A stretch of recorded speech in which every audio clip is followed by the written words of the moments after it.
One. Hey, English students, this is a webcast or a tutorial on basically how to do the annotations for a Plymouth Plantation. You're going to need three things up on your computer. The first thing, of course, will be our website. And so you want to go to our page if you're not already there, which you probably are.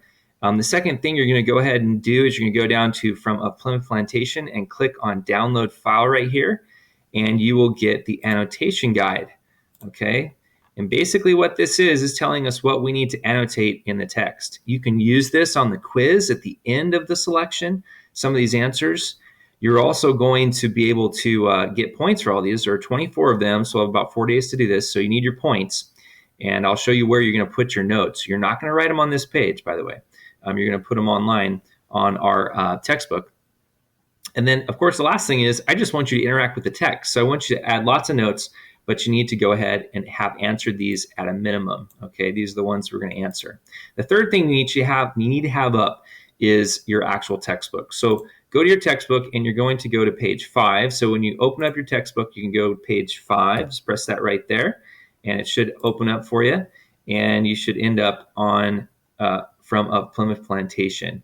And what I'm going to do is get right into it here and go ahead and start to actually look for the question that I have. And the first question is paraphrase or state in your own words what Bradford is trying to communicate in the first sentence. Okay, so let's see what he's trying to communicate here. Here's a little bit about him. We've already read about Bradford. It says From a Plymouth Plantation, historical account by William Bradford. Okay, chapter 9. So this must be in the middle of his account, because it's in the middle, it looks like, in chapter 9, of their voyage and how they passed the sea and of their safe arrival at Cape Cod. Okay, so this is the part where they're actually going across the ocean, it sounds like. They haven't arrived yet. September 6th. These troubles being blown over and now all being compact together in one ship, they put out to sea again with a prosperous wind.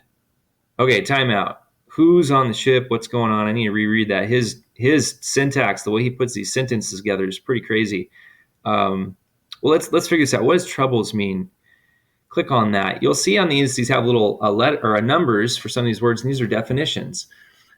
Troubles means the transfer of passengers to the Mayflower after one of the other ships became unseaworthy. Okay, so they transferred from the other ship to the Mayflower. Okay, so it sounds like they're just getting on the ship. Okay. They're compact together in one ship. So they're all compacted in that little part of the ship. They put to sea again with a prosperous wind, which continued diverse days together. Numerous. Oh, means a lot. Many. Okay, so they were together. I know they were together for 66 days ultimately. So prosperous wind, diverse days together, which was some encouragement unto them. So they must have been happy about this. Yet according to the usual manner, many were afflicted with seasickness. Okay, so they were happy. There was a wind that blew them along. They were all together. Some of them got sick, but that sort of happens according to the usual manner. All right, so how do I put that together? I want you to go ahead and highlight all this right here. And what it's going to say is add a note. So I want you to add a note. Go click on that. And I've already added my note. And I put mine all in pink, you'll notice, okay? And what you'll go ahead and do is click on the pink there. And for me, that's going to tell me that I'm answering the questions that I've been assigned. So they're in pink. And this is what I wrote down for my paraphrase. The pilgrims, all in one ship, were carried along by a good wind, but became sick. All right? I should probably put, but some became sick. But we're going to go ahead and leave it at that. The next thing to do would be to save it to your notebook. If you need to pause this right now, you can. But go ahead, save that to your notebook and press save down there. Otherwise, I won't see your answer and you won't get a point for it. Okay? All right, if you need to pause this, you can, but I'm going to keep going. Okay, and the next question that I'm being asked is this. What is Bradford's central idea in lines 6 through 18? So I'm going to think about a message now, okay? Some kind of message or theme that he's trying to communicate. And I may not omit here a special work of God's providence. Okay, so he's probably going to talk about God here a little bit. We know he's a religious man.